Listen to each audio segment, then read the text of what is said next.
Hello everyone and welcome to the Pocket Knockers podcast. We are today doing films and we're doing them with none other than Dan Anatomical Bomb. It's Dan from Anatomical Bomb. It's okay. Famous for definitely not working in a sweet shop.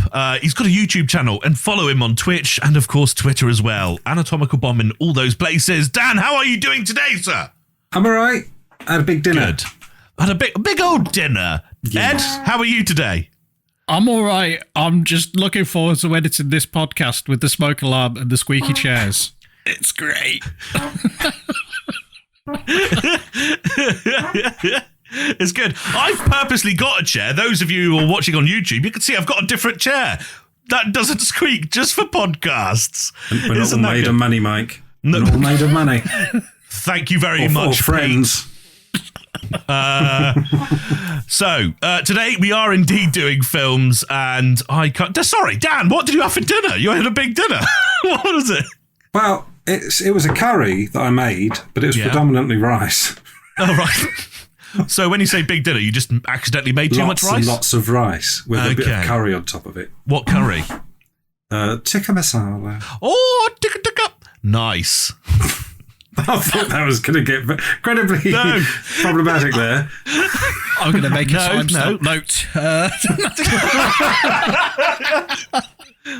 No, that's fine. Don't worry about that. Okay, we'll move it on then. Right, let's kick off. We are doing films today. It's just classic films, guys. We're doing our favourite films, our shittest films, and of course, Dan himself has picked 10 wonderful films that we've never heard of. They're certainly not classic. They're certainly not classic films. No, I mean, it was one of the few lists that we've had where both Ed and I have gone, nope. Like we don't know any from that. Sometimes we have to pluck some out or change some or ask the guest to change some. Not in this instance. So that's a good sign. And for those of you who haven't indeed listened to this podcast, first of all, welcome. And the way that this works is we have 3 rounds. The first round, we have a wheel. That wheel will spin and land on one of our 10 chosen films. We will then have to argue why that film is better than the opposition's chosen film. Then in round 2, it's exactly the same, but for bad films. So we're going to have to argue why the film is indeed the worst. On those 2 rounds, Dan is going to be playing an unbiased judge, and based on just wit, character, comedy, and indeed accuracy, just choose who won each round. The last round. You say unbiased, Mike. You say unbiased, but Ed drove me to Blackburn, so I don't remember you driving me anywhere, Mike. Yeah. Did Ed drive you in a Rover though? I did not look at the car, mate. I just literally, whenever I see a car door open, I get Sorry, can you confirm that at no point you looked at the car? You walked up to it with a blindfold on and just like... If someone pulls up beside me, opens the door, I just get in. So you're unaware that there's a vehicle. Does it say Rover inside the car? Yeah, on a steering wheel. Oh, well, I went driving. No, but eyes can view distances. No, I didn't want to look, because he might think I was looking at his crutch or something. I didn't want to just stare at the... Only human. So what were you looking at? Just straight ahead. Like you got a leg brace, but for your neck. Like a neck brace, for instance. Mike, can I ask what you're saying, Rover? Blackburn Rovers. It's a football joke. Oh, that's why I didn't get it. Right, okay, Football. Sorry. That was effectively I'll do cookie shout out effectively at that point. Everyone go follow sub to I'll do cookie. So, that's the bad round. You didn't tell him to sub to me. I'm bloody here. I've already done you. Don't worry about Dan. Go sub to him. Go sub to him. No, follow Dan, sub to I'll do cookie. So there's the first 2 rounds, if you can remember that instruction. Now then, in the last round, we go through Dan's 10, and the wheel will indeed spin around, and we'll get elected a film each. We'll have 5 minutes then to do some research, try and find out as much as we can on that film, and Dan will indeed be asking some very, I was going to say provocative questions, but I guess they are. But you don't have to get naked, but there are points in it for you, Dan. The points in it for me. Yeah, you get naked, you get points. Oh, right, okay. You can't win. But I mean, do you win anything? I mean, I don't. No. Maybe a chair. Fuck it. Do you want one? I've got them everywhere. Yes. A chair. I mean, the squeaky doesn't bother me. It doesn't bother me. I got these on. So. Yeah, it's true. Yeah. Okay, that is how the podcast works. If there's a draw for whatever reason, then Seabiscuit will ask us to pick something from our pockets. We'll have to guess. Don't worry, it's fine. There's another game that never happens afterwards. It's almost irrelevant at this point. Right. Let's kick it off. Mr. Edward, would you like to get one of our wheels? Dan, do you want to pick whose wheel goes first? Mine or Ed's?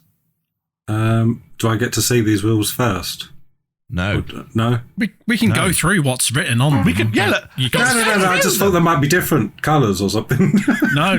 What? Like one's nicer than the other. I don't know. For visual purposes. Let's go Eds. Okay. Let's go Eds. I tell you what, though, Dan, you do raise a very good point. Let's quickly go through both of our lists. Just name your top films, Ed. Yeah. Okay. My top films. Oh, Ed's right. Yeah. Sorry. No, don't care about yours. Edit that. We've got. Oh look, I've got a little thing pop up in the corner here. That's annoying. Yeah. All right. Well, play with that later. Yeah. Okay. Let's ignore that. Right. I've got Back to the Future Part 2, The Lost Boys, Moon, Monty Python's Life of Brian, The Big Lebowski, The Blues Brothers, In Bruges, Old Boy, What We Do in the Shadows, and Beetlejuice. Nice. I watched In Bruges last week. In Bruges. Never heard of any of them. What? None of them. Never heard of any of those films. What? Not? Oh, man, that's No, a I lie. have, of course. That's a Yeah, lie. that's a lie, that's a lie. I thought it might have been possible, and then I was like, Back to the Future. Everyone's fucking at least heard of it. Mine is. Actually, no, Ed, go on, spin. Fuck it. Whilst it's up, what's it gonna be? All right, I'm going to spin mine now. Am I? Yes, something flashed up on your face then quickly, Ed. It did. You didn't see that. Right, here we go. Tick, tick, tick, Tick, tick, tick, tick, tick, tick, tick, tick. The Big Lebowski. Big Lebowski. Fucking hell. Lebowski. The Big Lebowski. Nice. My wheel consists of GoldenEye, Law-Abiding Citizen, Tomorrow Never Dies, The Martian, Onward, Terminator 2, Scarface, Snatch, The Man with the Golden Gun, and Collateral. There you go. Very spy action-y based. Yeah. You know, like when someone has ever asked, well, you don't know, but people ask you sometimes what your favourite genre of film is, and I'm like, I like a bit of everything. Yeah, no, very much action. And spies. I do very much like comedy, though. I didn't even think of. There's not one Jim Carrey film in there. Okay, really ruined this. Okay, carry on. Ed, spin the wheel. Okie doke. Spinny tick, tick, tick, tick, tick, tick, tick, tick, tick, tick, tick, tick. Spin, spin, spin, spin, spin. It's Collateral. Collateral. Didn't you get damage. a DVD on the Charity Shop Challenge? Did you not? I did, and now Ree has it. That's right. Hi, Ray. Because I saw that. Charity Shop Challenge. Yeah. You're the guys on YouTube, aren't you? Subscribe to Anatomical Bomb. Right. So it's The Big Lebowski versus Collateral, a cult classic versus a relatively unknown action thrillery thing. This has got to be good. What a good round I foresee. Yeah. Okay. This is interesting. You seem unsure, Ed. No, I'm going to say this now, and But I think, did we watch The Big Lebowski when we were at Andy's? Yeah, we did. Yeah, we watched it. The only time we've ever sort of sat down and watched a film together. Yeah. Good. Romantic. So you had all those films to choose. You were like, this is the first time we're meeting up, or, whatever. What film shall we play to commemorate? Shall we watch Collateral? No, that's fucking shit. Let's watch The Big Lebowski. To be honest, Andy, although he's a small man, was very much in charge of everything we did that night. He was cooking us slowly with his fireplace just to show off that he had fire. He was picking all the films. A Christmas film in November. I mean, Bad no, that's I'll allow it. Did he cry? No, we forgot to. We forgot to cry. We forgot. Well, he sort of promised it, and then we forgot by the end. Oh, right. Did you say he was cooking? Sorry. No, he had a fireplace, and he was cooking. He was cooking us. Yeah. Right. Okay. Look, a real fireplace with wood in it. Yes, it was so hot. Yes, there was a forest in it. He wouldn't stop burning wood to try and impress us. Look at That's wood. I can turn wood into fine particles. Watch. God, it was so warm. It was a good night. It was a good night. Lovely stuff. I hope lots of booze was consumed and that The Big Lebowski was indeed amazing. Right. On that end, Dan, please, ask us questions that aren't sweet shop related. Right. So I'm asking you questions about Collateral. You're asking me about Collateral and you're asking Ed about The Big Lebowski. Right. And, based on our responses and, stuff like that, you have to then generate a conclusion as to who you think has indeed the best film. Oh, okay.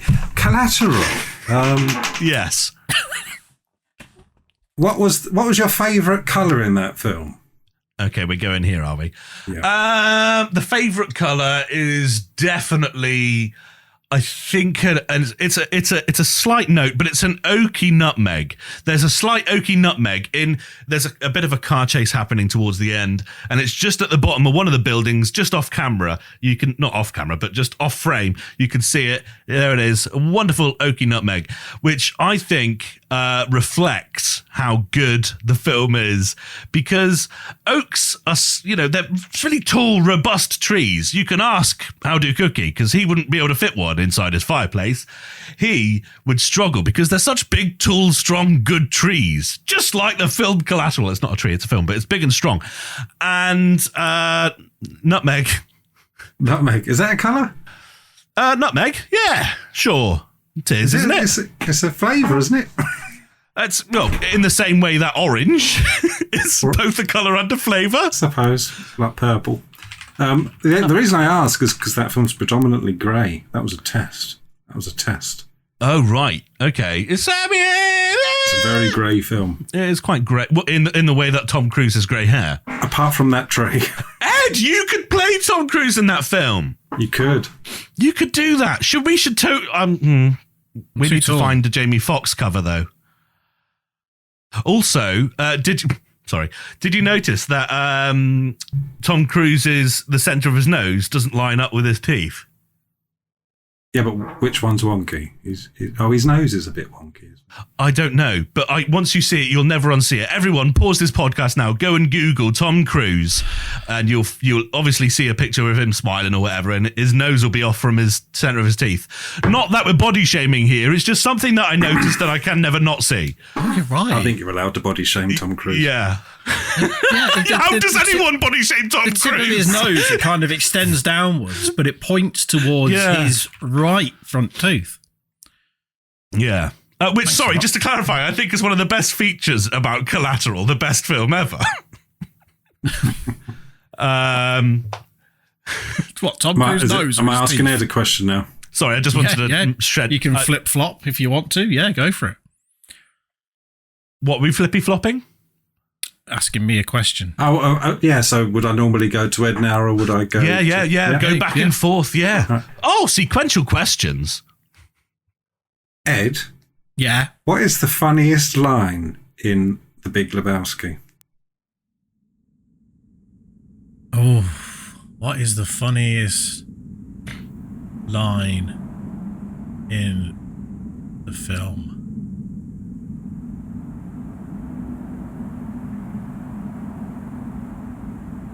It's like one of the most quoted films ever.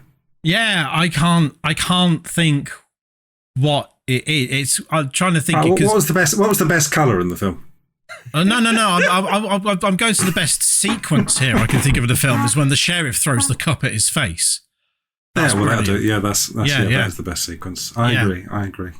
But I'm trying to remember where it was. But he was like, "Stay out of my town, Lebowski," and he just lobbed the cup at him. Am I allowed to add to this? Or yeah, go for it. Yeah, of course. It was after he went to the porno guy's house, and then they drugged him, and he wakes up. Yeah, and the sheriff's. Yeah. That was I love that bit. Obviously, another brilliant scene was just before that. Was when he was trying to find out what he wrote on the notepad. Yes. And he rubbed over it with the side of the pencil. That he just drew a bloke with a massive schlong. Yes.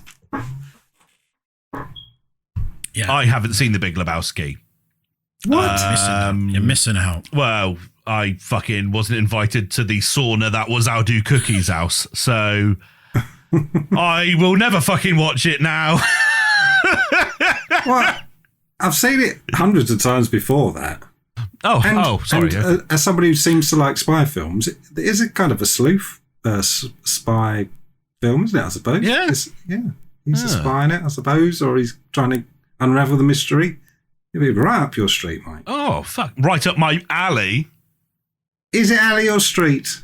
I don't know. Whenever I say alley, it always seems dirty. It was just a bowling reference because The Big Lebowski has bowling in it, doesn't it? Oh, okay. Bowling alley. My favourite line. Okay, well, my favourite line is, "This is what happens when a stranger fucks you in the ass." There we are. Okay, good stuff. Top notch.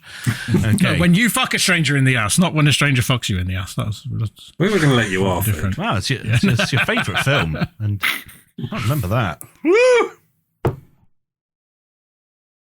Right, what you got for me, Dan? What you got? I'm trying to remember it now. Shall we just do, because of course, even though you know maybe these films or... I do know these films. You know both of them. Shall we just do a quick synopsis? Just because there's people that could be listening that may not know either of these films and might want to know what they are about. Yeah, my question to you is, can you do a synopsis, Mike? I can. Okay, so Jamie Foxx plays a taxi driver. He's struggling and he's got a bigger future ahead of him, but he's trying his hardest to be the best taxi driver he can to save up money and start his own limo business. He goes around and does taxi things. He then picks up Tom Cruise playing as a character called Vincent, who is actually a hitman, unbeknownst to Jamie Foxx at this point. Jamie Foxx is then forced because Vincent wants to he buys Jamie Foxx for the evening. He says, "Look, I'll give you a whole bunch of money, thousands, just to stick with me for the evening. I need to go to these few drops. You got this money in it." And this is more than like Jamie Foxx would make in a month, maybe even 2 months. So he's like, "This is great." So he goes ahead, but what he doesn't know is every drop when he's just driving him there, this guy's actually killing people as he drives around. As the film progresses, there's some to begin with, there's slight sort of okay, something's a bit off here, but boom, a body lands on the top of the car, and he's like, fucking shit, and then Vincent pulls a gun on him, makes him hide the evidence and everything like that. They carry on. At this point, you get such good acting from Jamie Foxx. You get him forced into this situation where he's encapsulated within this taxi with this what would appear to be completely lethal hitman, and as the story unfolds and the night gets more reckless and more out of as Jamie Foxx is put out of his comfort zone even more, it culminates in them having a big shootout on a train. There you go. There is more to it. There's a whole female element to it. Even Will Smith's wife in this film. But like, it's I don't know, something about it is amazing. It's shot in a weird way. It's not shot like... I think it was kind of the influence of Kane and Lynch, the style of that film. You reckon? And Max Payne 2, they were kind of inspired by Michael... what's his bloody director? Michael Mann? Michael Mann, yeah. It's his style that kind of influenced a lot of the action games at that time. Ah... Because it was like, you know, like Resident Evil, when you go into a room and that room watches you as you walk around, and then you go into the next one and there's another camera angle, and it was kind of like that. There was a camera in place in every frame, and you would watch what's happening as the scene unfolded, but the camera never moved or really panned too much. Obviously there were slight movements, and indeed you do have to film a scene, but like it would predominantly be a fixed camera situation. There were just some revolutionary things like that. And the music, the soundtrack is all great in this too, but there you go. There's the basic synopsis. And let's ask young Edward the synopsis for The Big Lebowski. My question to you, Ed. Can you synopsify Big Lebowski? Sure, no problem.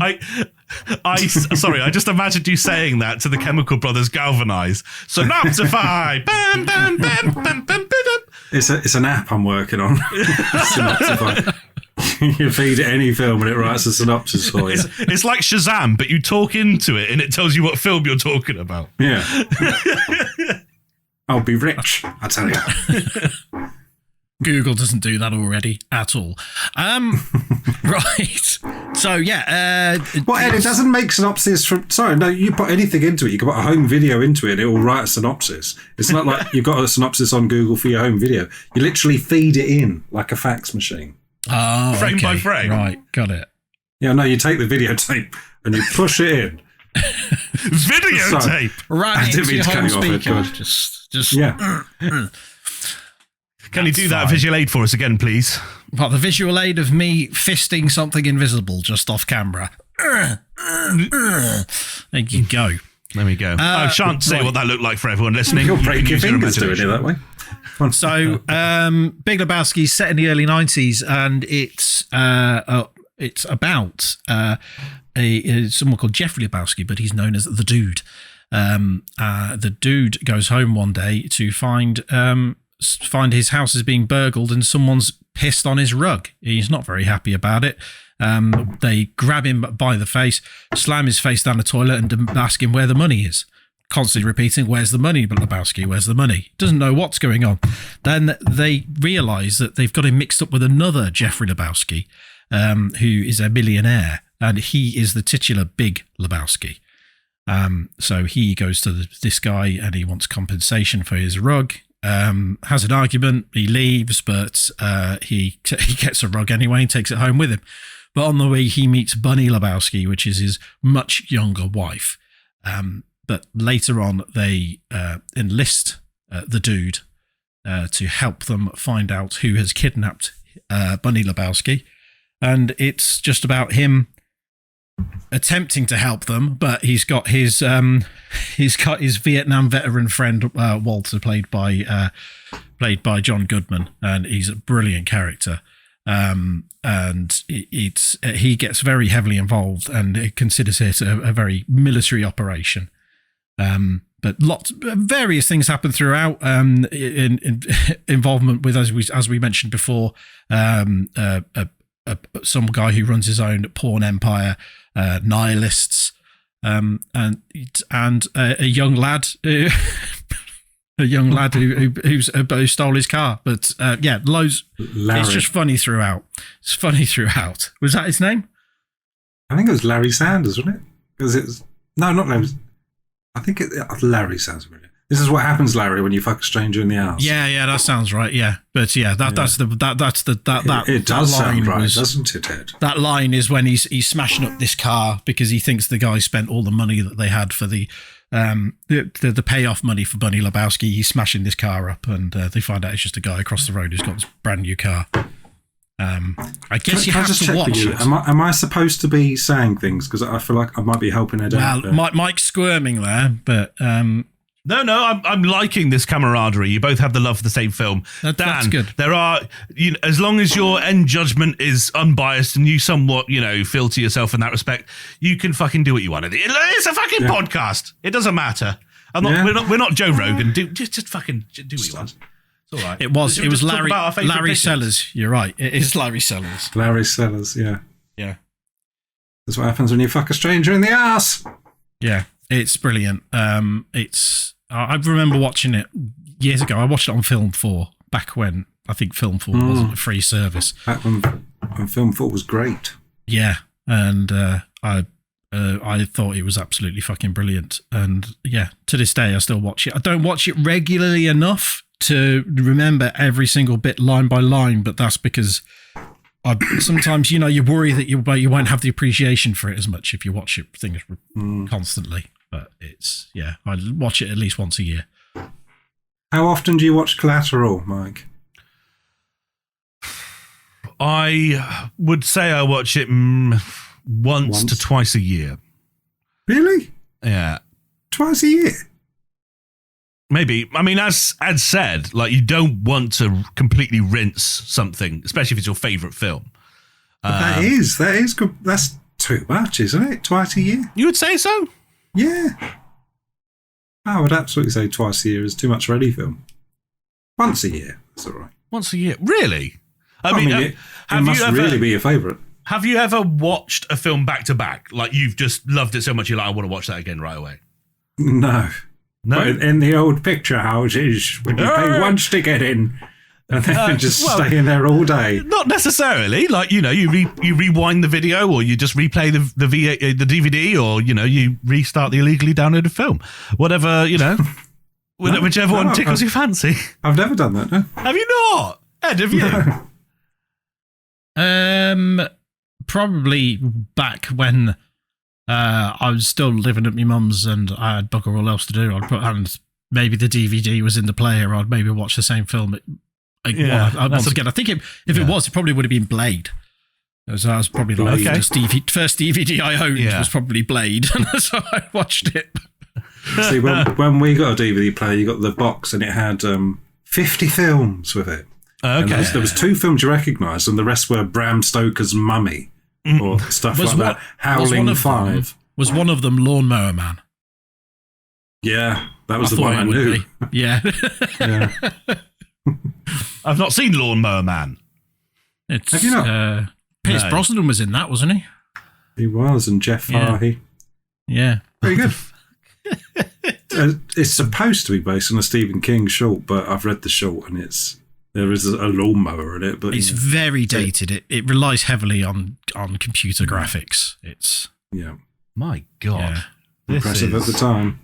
Imagine if do you remember Reboot, the animated series? Imagine if they did that on an Etch-a-Sketch, and that would probably be Lawnmower Man. Oh, hello, chair. Yeah, sorry. I'm asking you more questions. I can't believe it's your choice. Pierce Brosnan was in that in 92 and then in GoldenEye in 95. So they must have seen that and still thought, no, let's give him a go. Let's give him a go. It was, to be fair to him, he's pretty good, isn't it? Was it Remington Steele they probably looked at? Yeah. Well, I don't know. He was doing that at the same time. He was pretty good in Lawnmower Man, though. It wasn't his fault. Oh, really? The effects looked terrible, yeah. It was just the effects that were terrible, but the film... Yeah. I'm just literally judging it just on Google Images, which probably isn't the best way to judge a motion picture. But here we are. We should have asked Brosnan about Lawnmower Man. Fucking hell. We should have asked Brosnan about Lawnmower Man when he was on our podcast, actually. We should have, yeah. We talked a bit about the film I can't remember, not Taggart. What was it? Thomas Crown Affair? No, that's a fucking brilliant film, though. I remember we asked him about Volcano. What was it? Taffin. That's the one. Taffin. Taffin. Yes. Yeah. Spoke about that one as well. Lovely chap. Mr. Dan, do you have any more questions for us for this round? Yes. In Collateral, why did he chuck the guy on top of the cab? In Collateral, you know when the guy lands on the cab? Yeah. Because Tom Cruise kills the guy. Yeah. Why didn't he just kill him a few feet away? So he started running and he ran outside as if to climb outside on the balcony, but Tom Cruise must have shot him and then he fell on top of the cab. He didn't chuck him. The odds of that. My question to you, Michael, what are the odds? What are the odds of that happening? 1 to 1. It's a very accurate film. I would like to gush a moment about just 2 scenes in the film. One, the gun sounds in that. I don't know why, you're playing games and stuff. When you have a proper sound system, not proper, but like 2.1, you need a subwoofer and a couple of higher drivers. But like the gun sounds in that film, I don't know why, they just kick ass. It sounds, it doesn't sound like a real gun. Obviously, it doesn't sound like a real gun, but it makes you think, wow, like something's fucking happened. There's this bit you may remember when they're in the alley and one of like a drugs dealer steals Vincent's briefcase and he starts walking off with it. He turns around, this drug dealer confronts Vincent not knowing who he is, and quick as hell he pulls his gun out and puts 2 in the chest and 1 in the head, but it's just a bang bang bang, and it's just that sound, because it's in an alley as well, so I think they put some reverberation on it. I think Tom Cruise was very professional with his kills, and he was gun close to the chest. Yeah. Very, very smooth. It's like he'd had a lot of training for that. I know, yeah. Like legs apart, it's definitely, I'm not going to say it's bloody super realistic or anything. And I don't know if you've ever watched YouTube videos about like people, like, SWAT people and military people, like snipers as well. They're really good snipers watching sniper films and reacting to like these elements in films where they're like, no, why would you ever do that? And you would not take that gun through a jungle. You would die of like starvation from trying to carry it. But the second moment, in Collateral, is when it's towards the end. Vincent is chasing after Jamie Foxx, and he's they're in the top of a high rise. Jamie Foxx has now made a break for it to save his what he liked to think is his future girlfriend, because he realizes that actually that's one of the hits that Vincent's going to do, and he wants to save her. So they make Small a break world. for it. Such a small world. I know. And then as they're running away, Tom Cruise is running in the dark and slips and falls on a chair on his way out the door. And I'm pretty sure, you can never really tell, and I don't think it's mentioned anywhere, but I'm pretty sure that Tom Cruise fucked up there, and the editor just thought, yeah, that's staying in. But either way, it looks, you always get a feeling about these things, and I feel like it was one of those genuine bits that was an accident that stays in. I always love those moments. Yeah, I enjoy watching Tom Cruise get hurt. Well, he dies. You'll love this film. Yeah, that's another thing as well. The film's not the most believable film, is it, Mike? That Jamie Foxx, who's probably never fired a gun before in his life, manages to kill that hitman. Yeah. Yeah. Explain that. No, that's he's lucky. He's lucky. He was very bloody lucky. Very lucky. And hey, look, Vincent would have killed him, but he ran out of ammo because he had been doing murders all night. Well, say if he was a professional, you wouldn't run out, would you? No. Ed. He did have a spare magazine, but accidentally drops it because of blood loss. Oh, you're blaming the blood loss. If he was a professional, he'd know how to deal with He blood fell loss. on the chair. Go on, Ed. I think you gave me your favourite scenes, didn't you? Yeah. There's obviously the mug is one, and then when he's smashing up the car, one of my other favourite scenes is the one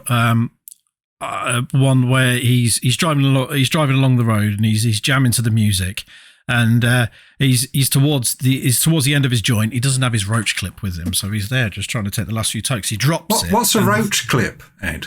You've never heard of a roach clip? No, I don't know what a roach clip is. What's a joint? I don't know what's a joint. What's a weed? I don't know what a roach clip is, but I think I can just guess. Can I guess what a roach clip is? It's like tweezers. Oh, okay. Yeah, I do know what that really is. Yeah. Oh, but I don't. Okay, fine. It's fine. Carry on. What did you think it was? What did you think it was? What did you I think thought it would have been a device for holding the tip of your marijuana so you can smoke it until the very end. Yes. Because, of course, you can't do that with a cigarette because you'll burn your fingers. So you hold it to get the most out of it. Yeah, it's like, almost like, imagine like a pair of tweezers you'd use just to hold the roach. Okay. So you don't burn it. But yeah, he didn't have that. I'll give you a follow-up question. I haven't finished What's this it one. like smoking marijuana, Ed? I don't know. I've never done it. Explain the feelings. I don't know. I've never touched it in my life. Hello, son, who may be listening. Right. What's this conversation? Was this an Aldo cookie thing? Was that why it was so hot in that room? You were blazing up. Yeah. No, he was trying to cook us. Yeah. Weed. He was trying to brew you up some weed. Anyway, the dude's driving along and he drops his joint and it falls on the floor. He's burning into him and then he lets go and he veers out. You just see the car veer out of control, just slam into the sidewall, and it's like the back end just lifts up and drops down. It's just the way it's done really well with the music. I'm trying to remember the song that's playing at the time, and it's bugging me, but it's timed so well with the music because that's when he finds Larry's school report in the back of the car, and he's trying to read it, and fucking annoying. Well, I was going to ask you what was your favourite song in the film. Would it be that? It probably would have been that one, actually, yeah, because it's the one that's most memorable for it. The only one I can also remember is Viva Las Vegas, which it's that I think it was What that about awful What cover. Condition My Condition is in with the dream sequence? It's a great song. That's What Condition My Condition is in. Yes, that's. And That was very good. to Mike, what's your favourite song in Collateral? So there's a scene where when they're both in the car and Jamie Foxx is very aware that he's doing this and he's become very like sort of dazed, sort of thinking about the situation he's in and how he's just forced to do this. And it slows down and there's some wolves which are coming through Los Angeles, which I hear actually does happen. It doesn't sound like it would, but they go through the rubbish and things like this. And they cross the road in front of the taxi and just for a moment, he just takes his foot off the gas in the taxi and the car slows down and it goes into this wonderful sort of shot of just, the innocence, man, creature. Are the wolves actually like a sign for Vincent, who in this case is the wolf? Things like this. Is, yeah. And just as that happens, Audio Slave starts playing, which is Shadow on the Sun. And it's got a beautiful little intro, just a couple of notes, and then it kicks off. And then straight after that, just when the song kicks in, the way that Jamie Foxx escapes from Tom Cruise is to crash the car and roll it. And just as the song kicks in and Tom Morello's about to build up for his solo, he goes bang, and the car slides down. And you can tell yet again, it's one of those where they use practical effects. You can tell it's fucking car bounces off. It's really good. But yeah, the way that it's not only just a good song on its own, but they use it in the film very well as well. I honestly didn't think you'd have an answer for that. Oh, I was trying to trick you. I thought it's all sort of just dance music. Well, there's the club, isn't there? The club scene. Yeah. There's that one, and there's a couple of soul songs, and then there's a bit of jazz when they go into the jazz club. It's been a while since I watched it. Oh, you should do it twice a year. The song was Looking Out My Back Door by Creedence Clearwater Revival. But I think if I would have to say, maybe my favourite musical piece of it would be Die Todesstadt Act 1, because it's the musical piece that his landlord is doing the ballet recital for. You're incredibly pretentious, Ed. What, the classical piece? Yes. In a film full of great songs. No, I just thought I had to put that bit in just because I love the ballet bit.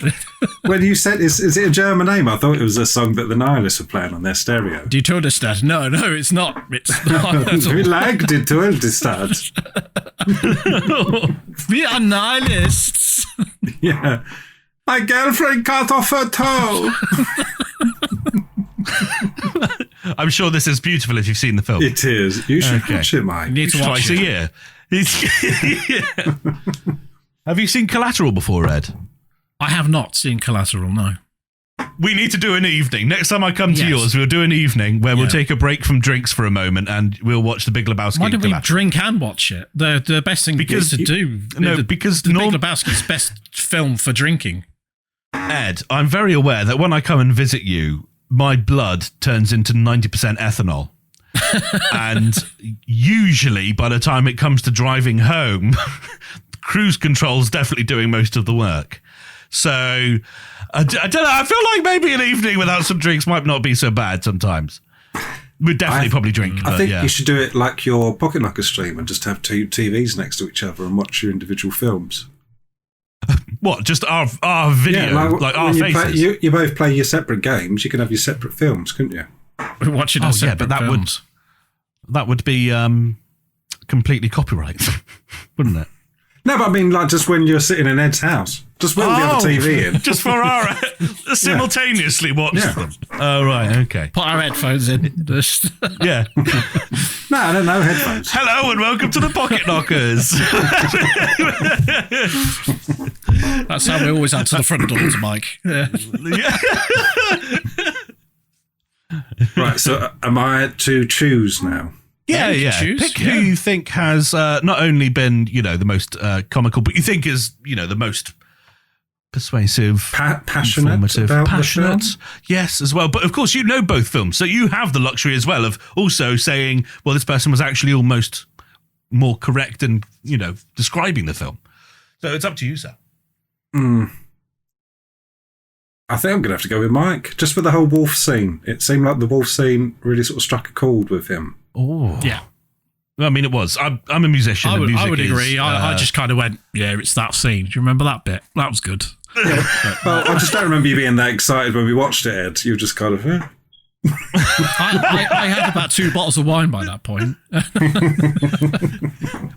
Thank you very much, Dan. Okay, well, that's great. I'm fucking, you know what? Like, I know The Big Lebowski is definitely one of those cult films. Like, it's not a Marmite sort of scenario. It's more like a if you know scenario. And the people that do like it fucking love it. And knowing that you had watched it and that you had picked it out of Cookie's house, I thought I was dead in the water at that point. So I'm actually really surprised with that point. Yeah, Right. but the problem is I'm shit at describing things. So there we go. Which is why I hate who the invented upcoming this rounds. game? Yeah, round 3's. You used to fucking ace round 3, man. And I'm sure you will we're today. talking about It'll be round. fine. I'm talking about round 2. I hate round 2 because we're talking about a shit film now, and I have to describe it. But bearing in mind it's shit, so I've probably watched it once. Yeah, I mean, a long exactly, time yeah. ago. Or It's maybe very you didn't difficult. even finish it. Maybe you didn't even finish the fucking film. It's very difficult.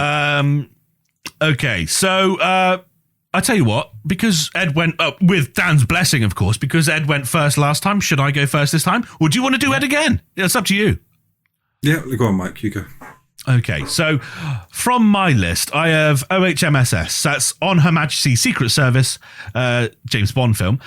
Frozen, Avatar, I Am Amiga, Snakes on a Plane, Cats, the 2019 version, A Good Day to Die Hard, Bait, Trolls, and Jungle Cruise. Ed, if you would fucking love to spin that wheel, please. Can you just bear with us a second because I can't see On Her Majesty's Secret Service there. Oh. What is I Am Omega? Do you mean Omega Man? And I Am Legend? Have you mixed them both up? This has come up before, hasn't it? But it's never been a Yeah. selection. I've just talked about this film. But it is a rip-off of I Am Legend by a company or, like a publishing Asylum. company production, Asylum Studios. Zombie Workshop, shout out, of course, like, subscribe, Twitch, Twitter. He is a big fan of this studio for, the wrong reasons. But I think we did it on Tees. I Am Omega. I'm sure we did it on Tina's. No, you're fucking right. Or could you just spin it twice if it comes? Yeah. If it comes up, I'll have to do it Okay, twice. right. Yeah, but there we go. Yeah. No, you're very. Oh, fuck! I thought we had just talked about it on we did, zombies. I No, remember right. going through the video cover because he's standing on top of the truck or something, isn't he? Yeah, we talked about it on Teed. Yeah, so Tainted Souls. Like, subscribe, YouTube, Twitch, Twitter. Yeah. Subscribe. Don't forget to follow Dan. Right. Yeah. Okay, here's your shit list. I'm going to spin yours. Tickety Whoop, tick, tick, tick, tick, tick, tick, tick, tick, tick, tick. Oh, Trolls. fucking hell. Okay. Trolls. Very nice. Trolls up inside you, finding an entrance where they can. I don't know why I did that. I've probably watched Trolls about 20 times. It was the right sort of age for my daughter at that point. Oh, really? Yeah. Okay. Well, I was quite lucky. Mine was the SpongeBob SquarePants movie, I think. Yeah, you are quite lucky. I've tried to introduce that to her, but she's just not interested. It's brilliant. It's one of the best David Hasselhoff cameos I've ever seen. Are there many? Well, was he in Click? Hasselhoff. Yeah, but he wasn't a cameo. In that. No, it He wasn't a cameo, his was it? boss, No, yeah. proper. But that was quite good in that as well. I'm just Right. being facetious, Ed. I'm sorry. No, it's all right. Fuck off. My shit list consists of The Avengers 1998. So we're talking, John Steed. Terminator 3, X-Men Origins Wolverine, Spider-Man 3, The Matrix Revolutions. I was almost going to change that to the most recent Matrix film, but I thought we don't want to spoil that for people. So we'll just go with Revolutions. Batman and Robin, Independence Day Resurgence, Street Fighter, The Love Guru, and Ace Ventura, When Nature Calls. I'll spin it. Oh, controversial. Tick, tick, tick. Yeah, I was thinking, I thought, no, fuck it. What? Hang on. Why is Batman on there? Batman. Oh, it's Batman and supposed to be Robin. Batman It's and Robin. Batman and Robin. No, That's it why. just says Batman, Okay. Ed. No, fuck off. It's Batman and Robin. My shark repellent bat spray. Oh, fucking hell. Yes, Batman and Robin. Fucking Right. Yeah. So we're doing the same thing. I'm going to ask you some questions and decide who hates the film more. Exactly. That's pretty much Hates exactly. the film. So not like the film, hate the film. Indeed, Dan. This is the second round, and you are doing exactly the same as the first, except exactly the opposite, if that makes sense. It makes no sense, but I know what you mean. Good. Yours was... What was your film? My film was Trolls, 2016. Trolls. Yes. And Ed's is Batman. Batman. Yeah, the first one. Yeah. Yep.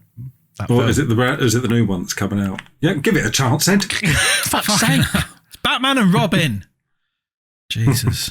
Right. My first question will be to you, Ed. Mm-hmm.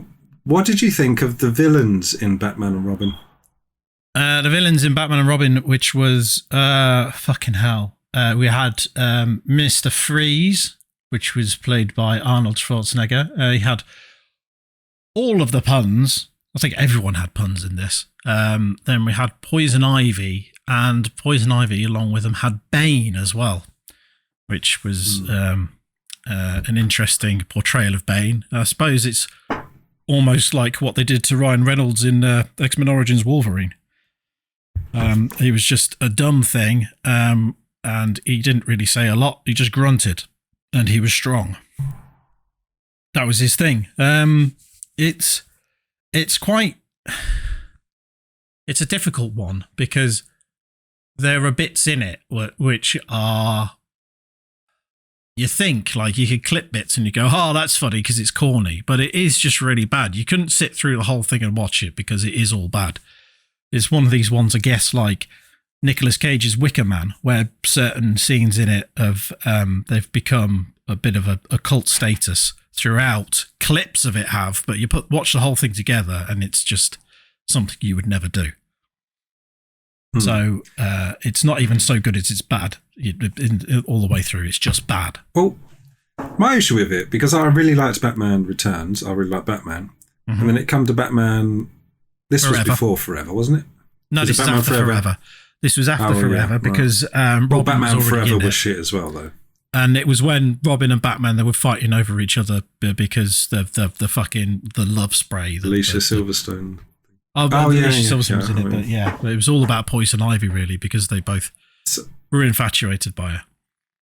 Well, it was taken over by that bloody director, Joel Schumacher. Joel Schumacher, Yeah. and it was all colourful, and they said that they kind of based it on the old 70s TV show, which was stupid because why mess with a formula that works? You had the Tim Burton Warner 1 and Brothers were all 2. for it because they wanted something that would sell Happy Meal toys. Did they? Yeah, that's one of the big reasons for it. It was too dark to sell toys for them.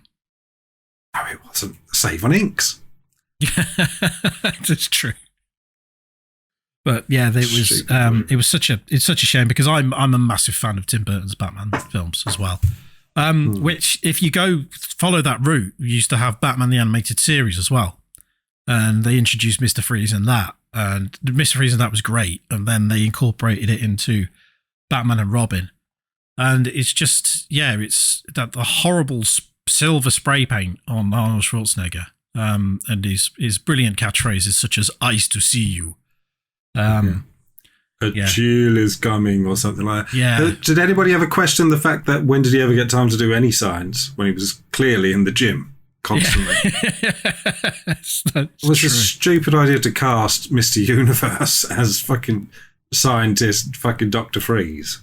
Yeah. Are we allowed to swear, by the way? Fuck no. Oh, okay. It's horrible. You'll be beeping these out then, will you? No, I fucking Right, won't. Just go. You've watched our streams. Mike. You've listened to a podcast. How can we do a podcast without Well, you a know, cookie if we're not allowed to swear? I can't hear when other people swear, but when I swear, it really stands out to me like a sore thumb. Mike was talking to me beforehand. He said he doesn't mind people swearing, does he? Yeah. I was very self-conscious of the fact that on your streams, you're quite quiet and conservative in the way that you talk. I'm quite sweary. Well, maybe actually it's because sorry. It's probably because you're always working in your sweet shop that you own, isn't it? You obviously can't be effing and blinding when you've got customers constantly coming to you every day that you work there. You can do it afterwards. When they've left. Yeah. He's got his Anatomical Bomb title card, which is one section of it is just him shouting cunt at the top of his voice. So that says it all. Yeah. Right. My question to you, Mike. Oh, yes. Hi.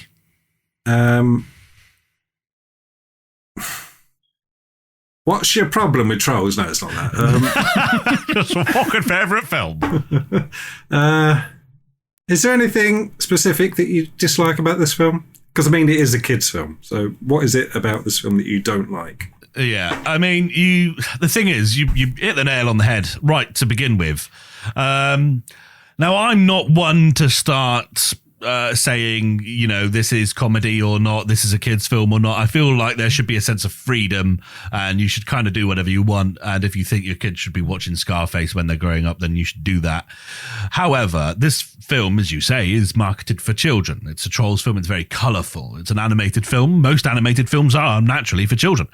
But then this one, somehow, and the reason why when I realised I didn't like this film was because me and my partner were going to watch it. We don't have children. We just like childish films quite a lot. We watch Disney films, we watch Pixar films and DreamWorks films, and we can still enjoy them even at an adult age. But this one, I don't know what it was about them. I didn't find any of the characters, I was going to say likable, but actually I was just saying I found most of the characters like hateable. Like there's something about the design of them, the way that they communicate with one another is almost like every line has to try and be funny. It's got almost that tacky sort of thing going on that Sausage Party has that we talked about previously. It's got that sort of slapstick sort of thing going on. Not then you get into the actual sort of crux of it, and there's like elements of cannibalism. This is sort of like the sort of thing that you would find a Karen, shall we say, complaining about to the ticket office on her way out the cinema. My daughter just witnessed someone eat the grandma in that bloody film. What the fuck are you doing? But yeah, there's elements of that, and then there is also like things like fat shaming. There's so many fat jokes. Hey, fatty, what are you doing, fatty? And it's like, that's fine, I get it. And I was calling people fat when I was younger, and now I am fat. And we all had our. It is James Corden though, so. Oh well, yeah. Well, you've hit another nail on the head there. The thing is that there's just so many things in there, and it's really annoying because DreamWorks for me usually there's like they have a feel to them, and that feel just is not on my level. It pisses me off. I think Shrek, because I was simply young when that came out, well, not young, but young enough to kind of grip it. That was the only DreamWorks film I could say I ever watched and enjoyed, and I watch that now and I'm just fucking shit. Apart from the fact Michael Myers is in it, and that's pretty much it. I don't really care for it in any other way. But every time a DreamWorks releases a film, and I'm like, okay, brilliant, another animation studio, because I'm very aware that Disney Pixar has a bit of a monopoly on that whole subject. So it's always good to see the underdog, see what they're doing, and then I watched this, and I was just fucking like, what the hell's going on here? It's like, it's specifically for kids because it's all colourful, it's trolls, it's a fantasy, it's all that sort of eye-catching stuff that children like, but then it's all the things that sort of children shouldn't. And it's weird. It's like, I just didn't gel. Do you know what I found strange is that it was Trolls and it's based on the 80s or early 90s toys. Yeah. And those kids haven't got a clue what they are. So yeah, who is it for? Yeah. I mean, but they did re-release Trolls, of course, but then they were completely redesigned because those Trolls don't look anything like the 80s Trolls. So the brand was a bit. Yeah, so they figured these were really popular in the 80s. Let's remodernize them because we've got new plastic technology and we can, make them all different colors and everything like that. Let's completely redesign them, make them more modern, see if we can get that same surge of income that we had back in the day. I don't know if they did or not. Does your daughter, did she buy any Trolls merchandise? No. I mean, I would have been the one to buy it for her, and I never did. Okay, so unless it was in the pound shop. So here's some troll shampoo. Merry Christmas. And then she came out with like pink frizzy hair.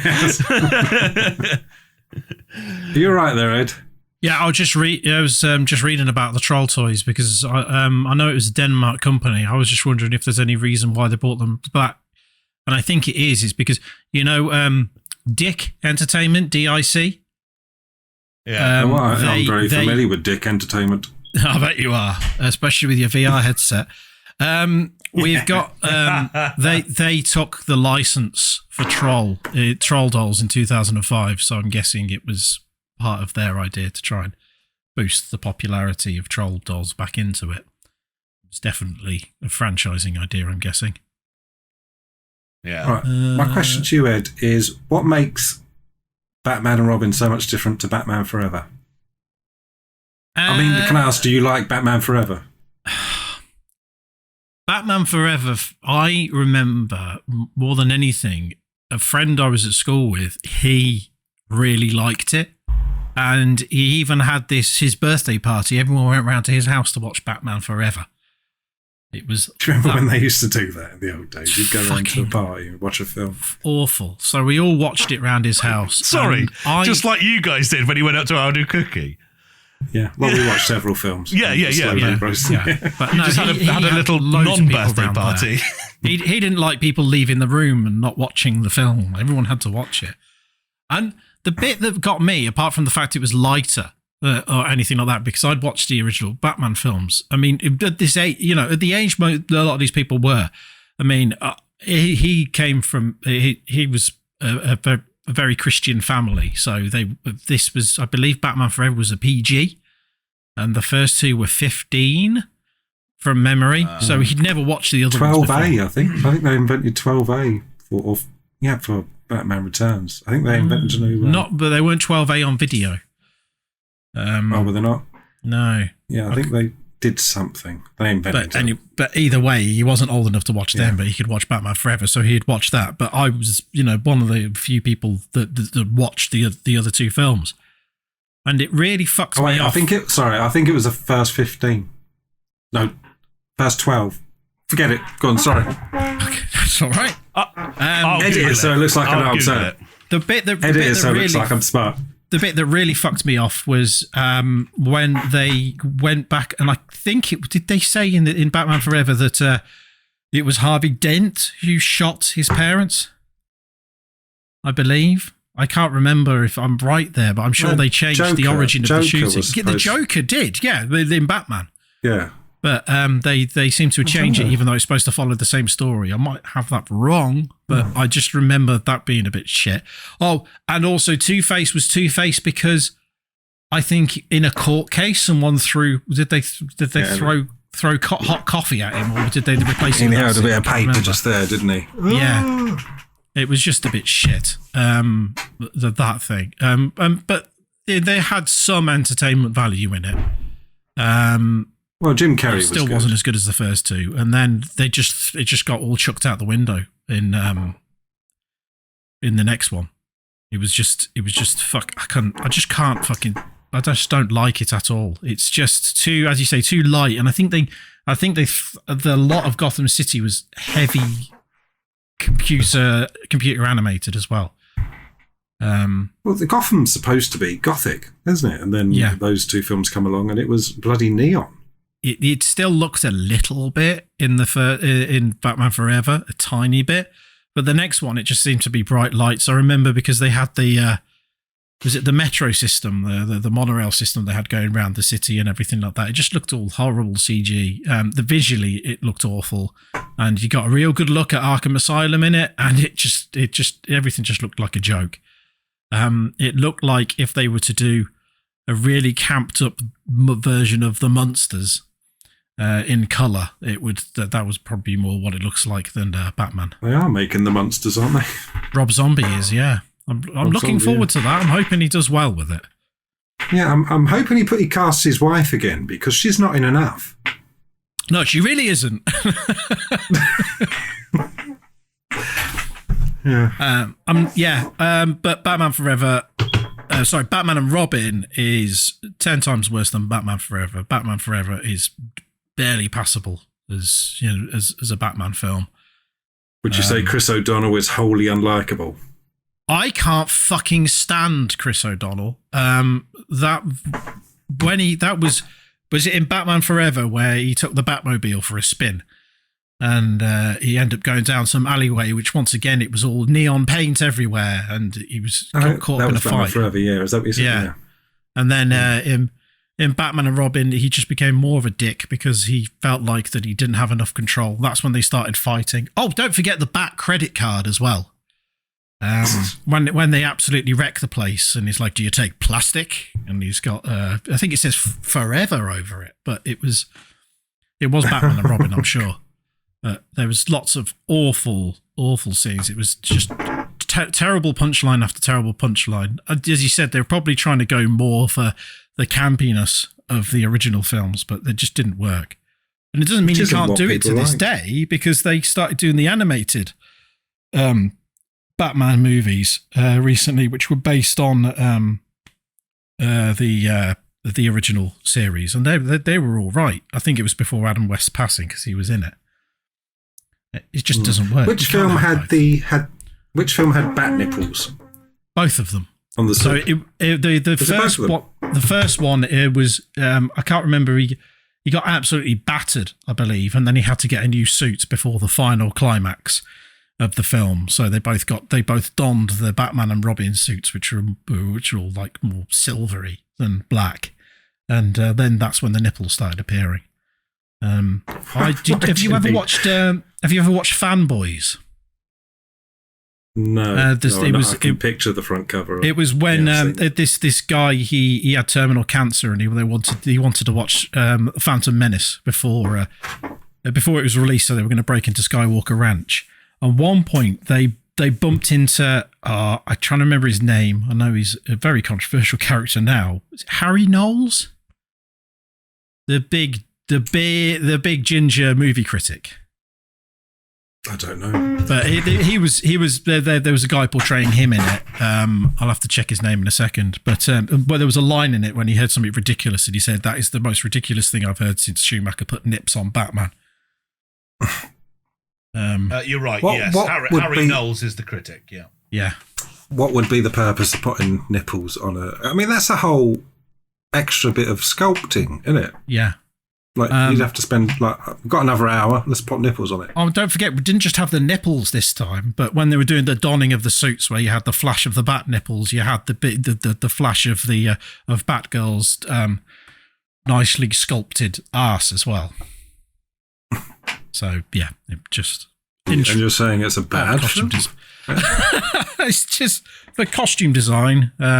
questionable. Badly casted. I agree, it's badly casted. The best person in it is Alfred, because it was was it James Goff? Am I making that up? Michael Goff. Michael Goff. Thank you. Yeah, it's still him. Who wasn't a Goff at all. No, he wasn't. No, he wasn't. But I think that was because he was ill in this, and was Alicia Silverstone's character was in it Alfred's niece or something like that. Yeah. That's why she came along into it. But he was dying, and then he was fine at the end of it. I can't remember if they found a miracle cure, and that's what they were looking for. I can't remember, but it's still shit. All right, I'll ask Mike one more. Hi. Hello there. Hi. Isn't Harry Knowles a weird-looking fella? Yeah, he's. I think he's had lots of allegations against him in recent times. I mean, that's the main thing that seems to be popping up. But his beard, like, most people don't want a neck beard; they want the beard on the face. But he seems to have shaved it off his face and only has it on his neck. Yeah. Yeah. Never mind. What do you think of the music in the film, Mike? Because it is a musical. It's a jukebox musical, but yeah. I mean, yet again, the way that a good musical for me doesn't feel like a musical. Like, it feels like you're watching a film, it's telling a story, you're experiencing something, things are happening. and there was music happening at the same time, right? Like, as soon as you start realizing this is just a live performance, if you're not at I guess if you're at the theater, then maybe that's exactly what you want. But like from a film, you want them to be able to sneak songs in and tell the story without it. This is the opposite of that. This is a cash cow. This is exactly what this is. We need to get enough songs into this film, and they all need to be separate and deliberate because we're going to make an album and we need to sell that album. And because of that, and of course their target audience, which was the new children that they wanted to get involved with trolls, so to speak, they had to make it all childish music, and that already excommunicated anyone who was going to be, not necessarily an adult, but of course, like you yourself, sir, you had to sit there with your daughter, and I'm sure, well, I would like to think that at no point did you think, oh, this is a good track, I'm going to put this one on my MP3 player, I'm going to get this on the 12-inch single, or 10-inch, sorry. Well, anyway, so... like, you see my point. Like, it was like, we need to make these characters look good, but not because they need to be good, like, characters that come well on screen. They need to be colourful to make sure that we attract the kids in. Wow, we're going back to Harry Knowles, aren't we? Then we're going... Then we need to make songs so we can sell CDs. We need to make toys so that we can sell toys. We need to get people in there that, have voices, James Corden. And it was literally at no point did you think, wow, that's just a really cinematic masterpiece. A tour de force. And I know it's a children's film. There has to be an element of that in there somewhere. It's a fucking children's film, right? It's not for film critics. That's not what it's for. It's to keep the kids happy and maybe. But I doubt... And of course, this is a subject, I don't think we can really prove it yet, but I doubt this is going to be one of those films that when kids watched it, they're going to grow up. And those films that you watched when you were younger and you look back on them fondly and you have such nostalgia for them. This isn't going to be that film. This is going to be like, oh, that film was... yeah, that was on. I watched that. That was a thing that happened. But it's not going to have a place in their heart. You know what I mean? And because of that, I think it's literally just a fucking grab, man. There's no heart in this film, and that comes through in the music in my eyes. I must say, I didn't finish this film. I got about 3/4 of the way through, and we put something else on. I can't remember what else we put on. The last quarter is the best film I've ever seen, Mike. Okay, we watched 7/8 of the. I know exactly what you mean about the music, because when a musical, it normally would be a song to sort of explain what's going on, or to define, like, to explain their emotions. But this is literally all the trolls decide to do fucking karaoke. Yeah. All the time. They're in the middle of a scene, and then the complete mood and direction. I feel like, you know what? I feel like the director was doing the film. And then there was like almost a separate music director. And they were just like, let's just put a fucking song in there. We can fit one in there. Let's do this. Oh, I've got this song here. We can put that in there. Come on, Ed. I've not watched it before, but is it reminiscent of the Sacha Baron Cohen's character in Madagascar, where they're constantly just riffing off pop songs all the time? Is it like that? Well, there's one original song in it, which I'll Get Back Up Again, I think it's called, which wasn't that bad. But the rest of them, the rest of it's the jukebox musical. Yeah. Right, so okay. Lazy. It's not like Lego Movie doing Everything Is Awesome. It's just... No, it's just literally lazy. Yeah. And you're absolutely right, Ed. When I heard that song on the radio, I actually, because I listened to Everything Is Awesome on the radio first, and I was like, God, this is fucking annoying. I think I was working in a school at the time as well, and all the kids are just running around, everything is awesome! Yeah. And I was like, this is the fucking worst. And then I watched the film, maybe a year after it was popular, because, I'm a hipster. I thought, oh, this makes sense. Like, that's a very clever way. It's fucking, yeah. And I was like, oh, that makes sense. But this, you don't get any of that with this. I said about Dick Entertainment taking on the license before. To move on from that, it was April 11th, 2013, DreamWorks that had required the IP, which is why this film came along. That's what it was all about. I did have a quick look, whilst we're going back to that, I did have a quick look for like facts about Batman and Robin, thinking that if an age rating sort of thing was created for it, that might be one of the facts that came up. And it did not. That doesn't mean it didn't happen, of course. It's just maybe not. I'm sure 12A was a lot later. I remember 12A happening in the 2000s. There are some pretty cool facts, though. Arnold Schwarzenegger was the most paid actor in that film. And he also, that's when he had the shit news about him having a child with his housekeeper. So that's when when he started having all that shit and allegations and media and everything whilst he was shooting the film. He was actually on set when he received that news. I'm just checking here. Sorry about the well, you can add it in text or something afterwards. 2014. Was it? No, that can't be right. That was that was to increase awareness over 12A. I'm not too sure. Awareness. I know there was a 12A in cinemas, but Spider-Man maybe. That sounds right. Spider-Man sounds right. Yes, that's around that time to me. And I thought 15 was for Batman. You can add it editorial. Yeah, I'll have a look. Thanks very much for that. Do you have anything you want to say about your films? Because it's quite close, to be honest. It's quite difficult, this one. I think it's the worst Batman film ever. Yeah. And I've always been, for me, I've always preferred the Tim Burton Batmans, and then probably the Dark Knight trilogy is probably after that. But it's the Schumacher stuff is not even, it's not even passable as camp. It's just a mess. I think with Schumacher. Mike? I mean, the only thing that I would say, I mean, apart from, I'm not going to reiterate that it's a cash grab, but like what I would like to focus on, I think, is that it's DreamWorks letting me down that I took away, because they did How to Train Your Dragon, and that was actually a really good film. I enjoyed that film. I watched that recently, and even the sequel, which is unheard of, an animation with a good sequel, and it was, and then this came out, and I was like, oh, fuck's sake, but No, I don't think so. So I've already ranted on about enough about how much, because I hate shit like that. That's just like, especially when they're trying to get into the minds of kids, just so that you have to go to the shop and buy fucking toys and crap. Yeah. You know for a fact that shampoo shit when you get it from the pound shop, because it's got a troll on the front. Yeah, it's not even. They could at least make it look like. Oh fuck! I can't even finish that anecdote. The sailor, Mr. Bubbles, matey, yeah, or the mermaid one. Yeah, they could make it look cool like that, couldn't they? Oh, you keep referring to shampoo. Is that actually a thing? Wait, there is a troll shampoo in the pound shop. Yeah. Oh.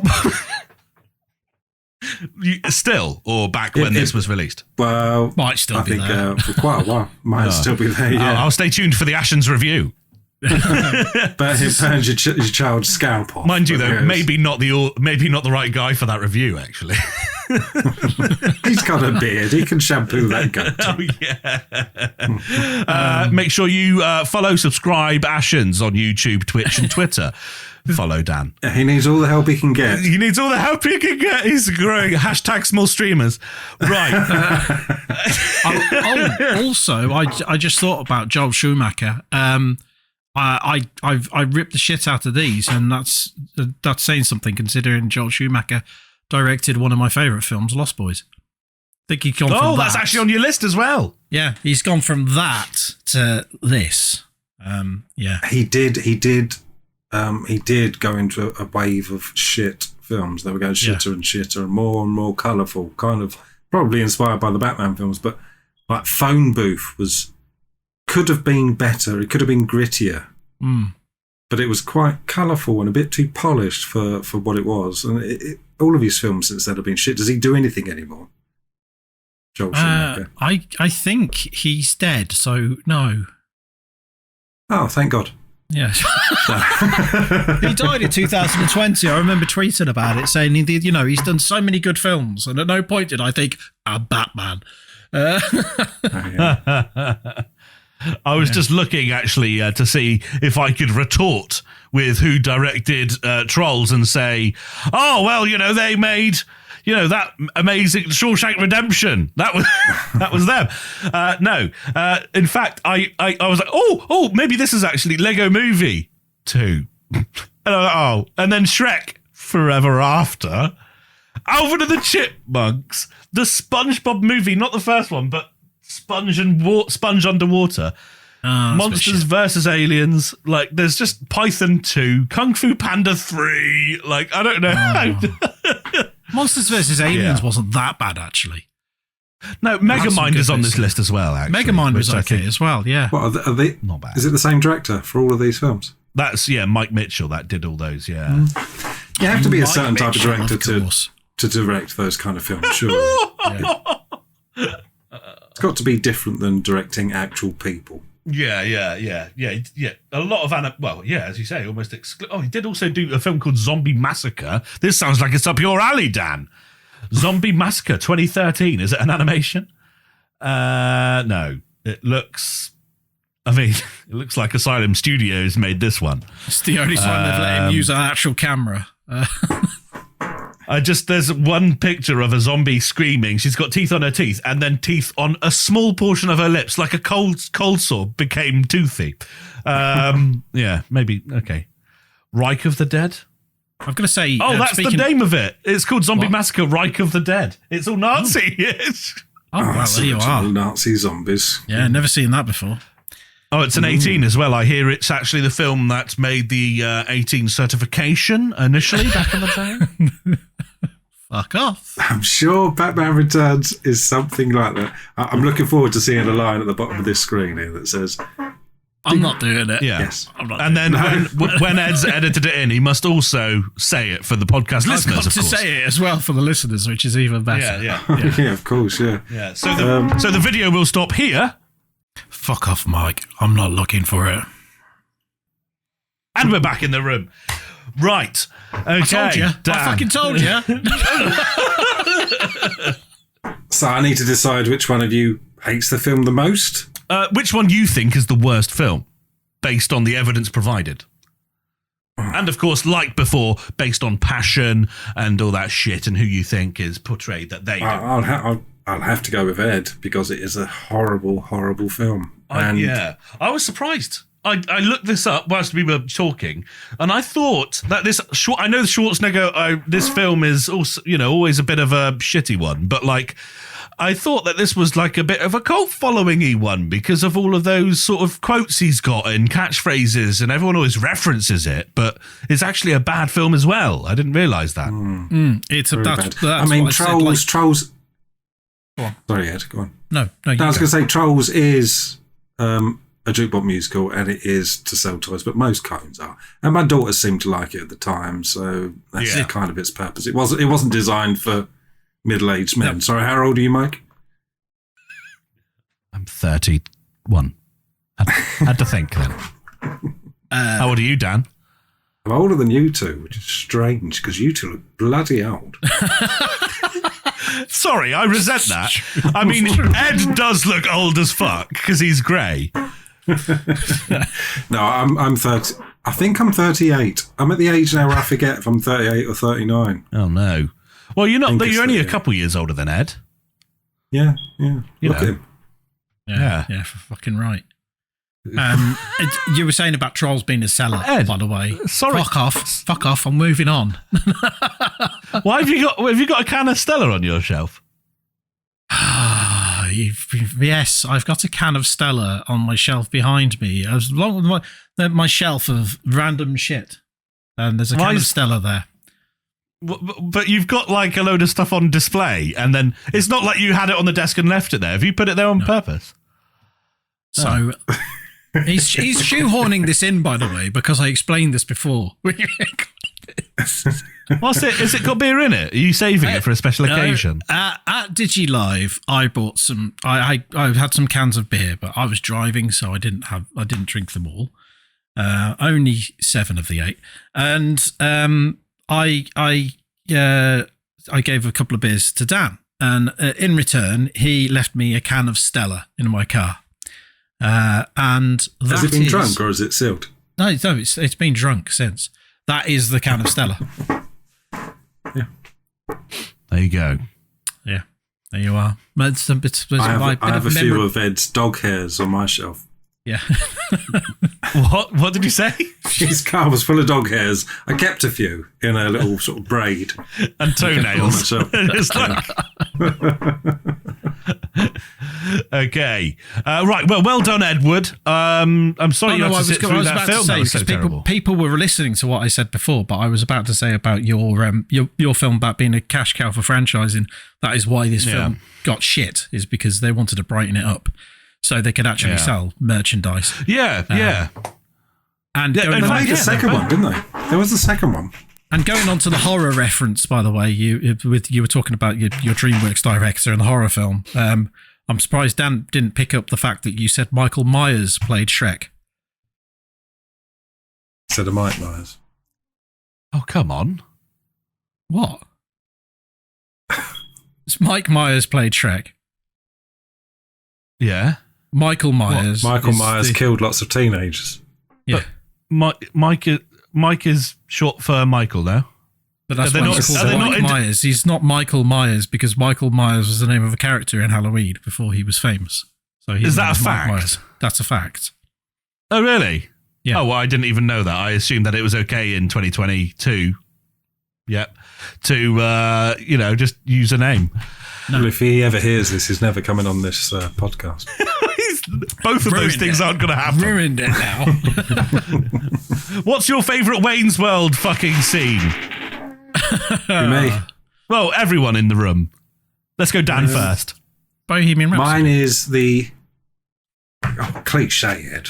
Oh, I said Cliche. Dan. I said Dan first, and you just swooped in there with fucking. off. Does it have to be the first one? Because my favourite scene in the second one is when they're advertising everything. Oh, yeah, crack on. drinking. Yeah, the product placement. Yeah. Yeah. Oh my I God, love that I scene. hate it when Did you- people sell out. Yeah. Yeah. My favourite is the gun rack. When his crazy girlfriend comes in and gets him a gun rack, he's like, why would I want a gun rack? I don't even have any guns to necessitize a gun rack. I don't have a gun, let alone a collection Yeah. of guns to necessitate a gun rack. I like when I he, don't know I like why, when I he just fights love a that. father for his honour as well. Yeah. Low pan. Yeah. And then, of Slow course, pan, it isn't it? does the whole voice sort of the mouth out of sync sort of joke. Yeah. So well done. You disrespected my father. Also, Now prepare second to place fight. for me would be when they're doing the green screen thing and they're in Texas or whatever, and then we're in Delaware. They're just saying, Yeah. Oh, yeah. Yeah. Oh, there's so many good bits. And the end of the film where they give you every possible end of the film. No, let's do the happy ending. The Scooby-Doo ending. Yeah. we watched that the same night we watched Big Lebowski around We did. Andy's. We watched the first one, wasn't it? Is that what you We watched brought the out? first Wayne's World. What other fucking films did you guys watch then? Bad Santa. It was a bit Wayne's early for World, that. And Big Lebowski. Yeah, we watched those. And then we watched Okay. a bit of South Park at the end. Did you reference the Pocket Knockers episode with Bad Santa?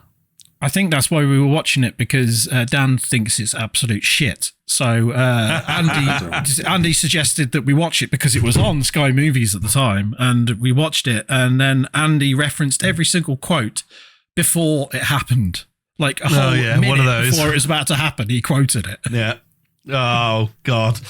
Right, ladies and gentlemen, it's time for round 3. Now, this round, we are going to have a list of 10 films that Dan has prepared for us.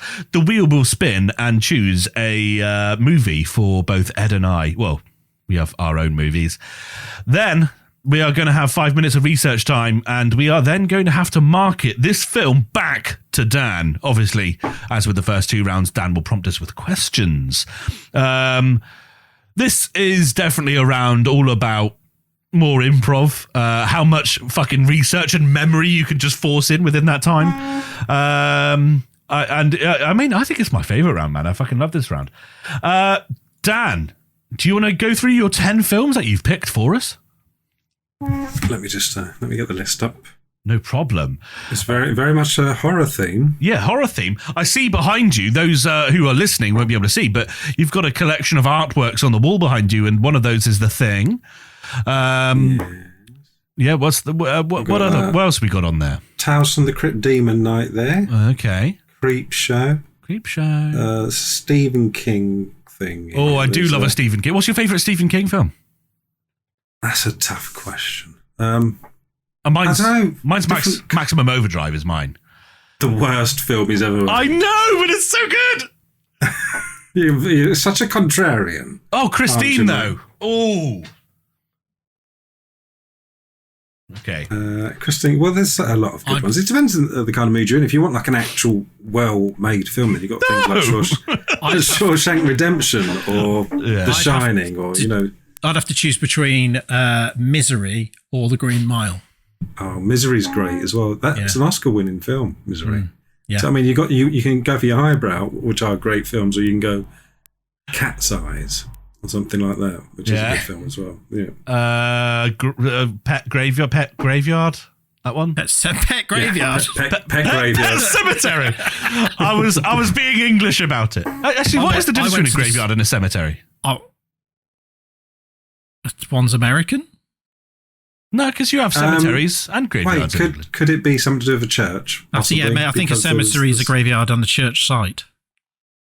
See, a minute ago, Ed didn't fucking know, and now apparently... No, I was thinking. I've got an idea.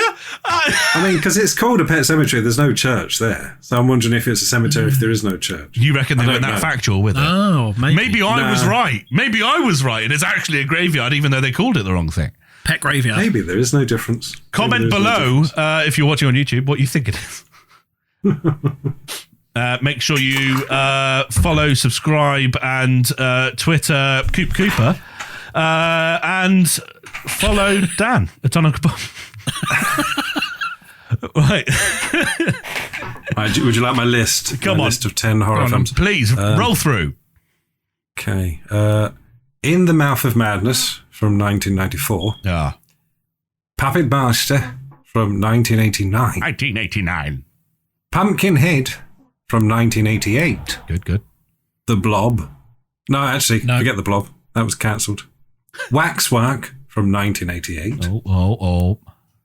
Tales from the Crypt Demon Night from 1995. Demon Night. Prince of Darkness from 1987. Good. Deadly Friend from 1986. This is how they used to read out the football scores. Yeah. That's what you did, Ed, didn't you? In the other video, you did it like the football scores. Yeah. I noticed that. It was a nice little touch. Yeah, great. Deadly Friend, 1986. Terrorvision, 1986. Chopping Mall, 1986. From Beyond, 1986. A lot of good horror films in the 86. Yeah, right. Jeez. Apparently. Yeah. Well, okay. There we go, everyone. And Ed, please. Oh, well, Dan, sorry. First of all, you need to just pick one of us who's going to receive the first movie from the wheel there. We went Mike and Ed. We go Mike again. Mike again. Okay. Mike again. Spinning now. Click. From Beyond. Ooh. Nice. Very good. Mike has From Beyond 1986.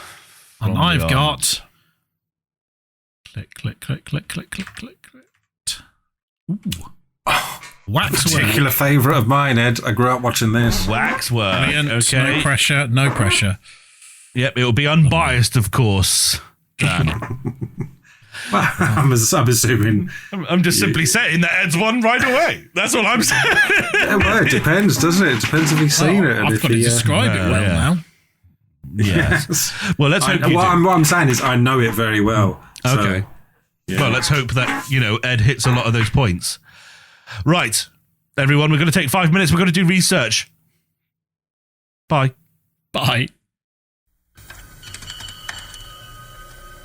Every journey begins in the mind. A flight of imagination. A vision of what might lie across the universe. Or within the deepest regions of the subconscious. Dr. Edward Pretorius is about to embark on such a journey. It's out of control. You've got to turn it off. Something's coming.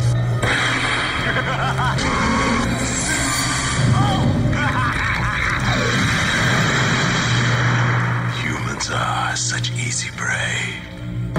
From the makers of Reanimator, from beyond.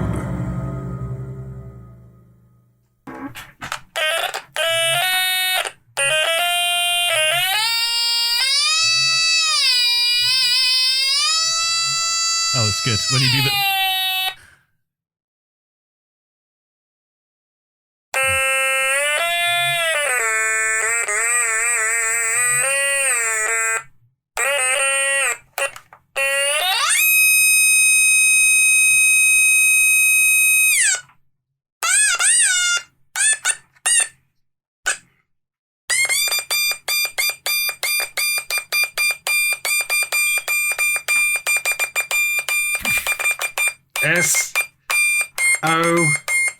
SOS.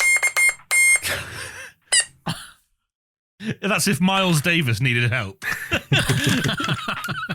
11:45. Let's go. Imagine, if you will, an exhibit in fear. It looks a little spooky, boys. You think we should do this? A place that appeals to your deepest and darkest fantasies. Ooh, scary. Your fascination with ghosts, monsters, and the many unearthly elements of the supernatural. Welcome to the Vetsvar. Look, Now this is killer. enjoy, Wow, the glasses from Nutty Zombies from Hell. lose yourself in it. Would you like a closer look? Really? But whatever you do, don't step over the rope. Welcome, my dear. We thought you were too tired to join us. All right, I'm hypnotized. Hey, not so fast. Relax.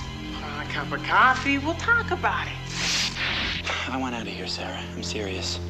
Getting scared? Do I get a pretty woman in my illusion? No. No, I get a dork. It isn't real. Bravo! What the hell did you kill him for? He'd have been perfect.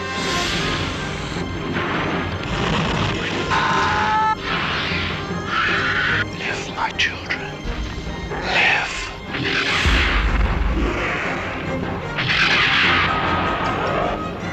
Hit me. We still need 2 more. Vestron Pictures welcomes you into a new dimension in terror. Waxwork.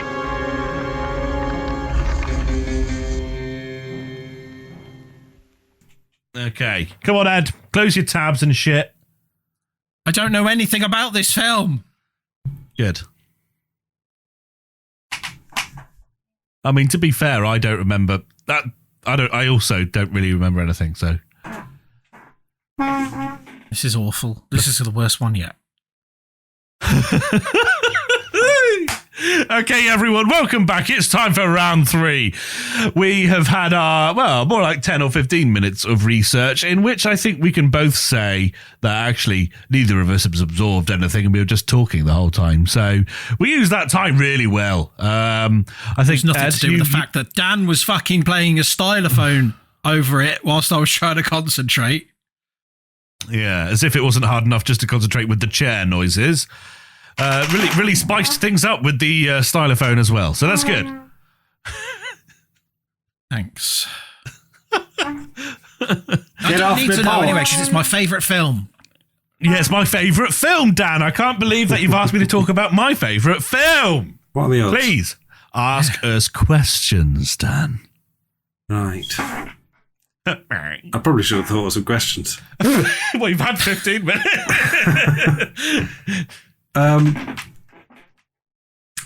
Ed, Hi.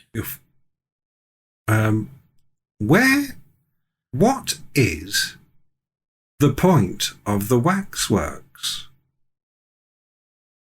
What's the point of the waxworks in the film Waxworks? Yes, yes. The point of the film the point of the waxworks in the film Waxworks. Yeah, well, what I'm trying to say is, why are the waxworks there? What is the whole? What has it got to do with the plot?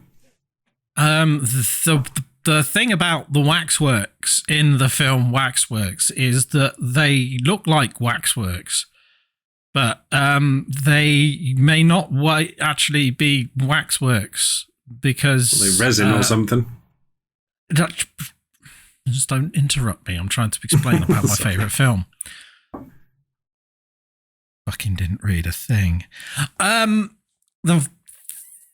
They are there because they are actually vampires that are standing very still, and you wouldn't notice it. And because of their complexion, they look like waxworks, but they're actually just like, you know, those people that you find on the streets in London who pretend to be statues, and then occasionally they just turn around and go, look the other way and make you jump. That's what they are. Exclusively in London. Are you under the impression that you can only get wax in pale colours? Am I under the impression that wax only comes in pale shades? No, I'm just saying because of their pale complexion, they look very similar to waxworks. And they're as cold to the touch. Are all as waxworks pale, are they, Ed? No, they're not all pale, but, you know, they don't have a healthy glow upon them. I mean, aside from that comment, you're spot on. Mike. Hi, you're right. What is from beyond? What is the thing that is from beyond that is the subject of this film? So the Doctor sorry, I've just got so many memories flooding back to me, not flushing. To do with this film, which is my favourite film. So he's created by a machine. Dr. Pretorius, he comes out, he's a fucking absolute mutant nightmare. Bubba hates him, but, you know, bitches be bitches. Is that it? Oh, you asked what he was? He's a creation from the machine. Yeah. And that's the film, is it? They bring there's a mutant. Well, in the same way that, you know, Hook is the bad guy in the film Hook. Okay. Ed. Hello. Have you had to have a swig of beer? Because you're just like, I need a bit of bravery gravy for this one. Who are the protagonists in Waxwork? Who are they? Yeah. So we've got what type of group of people are they? Oh, they're a group of like Larry teenagers, young adults, just wanting to have a good time. And that's they go to this house and think this looks like a lark. And are you reading something? Are you reading something? No, I'm not reading anything at all. Actually, I'm just picking at the base of my keyboard. Okay. That sounded like a lie. I know you're not lying, but you could have come up with a better really excuse than that. No, we've set the rule because me and Mike used to slyly read off the screen, and we've said there's no point doing that otherwise. None. Just shit. But yeah, these young adults are going out, having a good time, and they go to this house thinking it will be a laugh. And how many roughly? How many roughly is there? 2. Roughly. Anywhere between 1 and 10. Like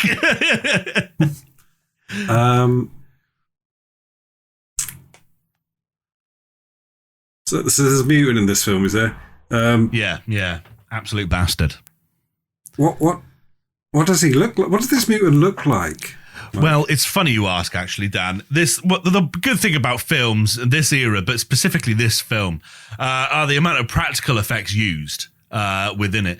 There's no special AI or, computer-generated CGI stuff. It is all practical effects. And you know what? Like nowadays, you always look back. I've said this before, Jurassic Park, you look back at that with its animatronics and things like that, and it still holds up nowadays purely because of those bits. And it's exactly the same here. I think this film, for me, it makes me really, because you don't really even, you get costume designers, of course, you got to wear the clothes and everything like that.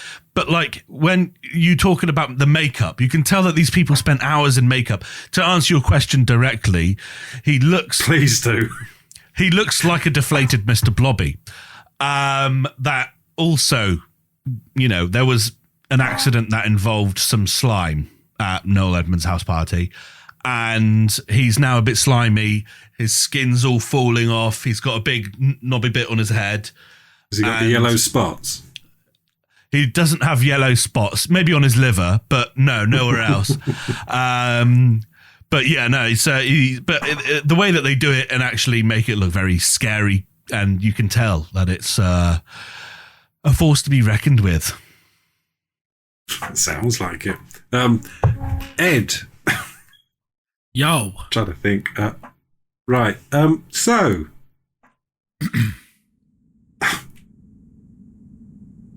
You can cut this out, can't you? Just have a little think. No. It's him. Right. What kind of waxwork exhibits are there? Apart from vampires, are there any other types of exhibits at this waxwork? I mean, it would be a shit waxwork if it was all vampires, wouldn't it? Yeah, it would. I mean, you would want to see a human being attacked by a vampire in a still waxwork sculpture. Or maybe... Is there just one waxwork? What? No. There was also but there may have been a werewolf, if you're lucky. It'd be nice to see that, a bit of vampire werewolf action going on there. I mean, that really would have turned it up to 11. I'm kind of figuring out what's going on here. I think you saw a screenshot of a vampire and just went with that. Yeah, well, I don't know. I mean, the vampire makeup is so well done. They really put the effort out there with the teeth on them. You fuck off my level. It always comes to memory. Yeah. So there's a. Let me get this straight. There's a vampire waxwork. There's a vampire waxwork attacking a human.